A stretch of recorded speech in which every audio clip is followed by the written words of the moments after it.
So, Robert, you're here at Cereals today. How is it for you as a farmer? What were you hoping to achieve from being here? Well, it's great to see new innovations. I'm always very interested in new varieties and just going to all the different breeders' stands.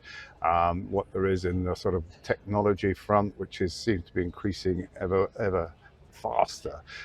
Trying to keep up with it all is quite a challenge, but I do believe that it's going to be a very important part of farming in the future. And is there anything you've seen at today's show that's particularly excited or inspired you, or you'll take back to your farm with some fresh thinking? Seen some guided into-row hoeing, which I talked about. Field mapping is something we're very involved with drones, etc., and the software that goes with it.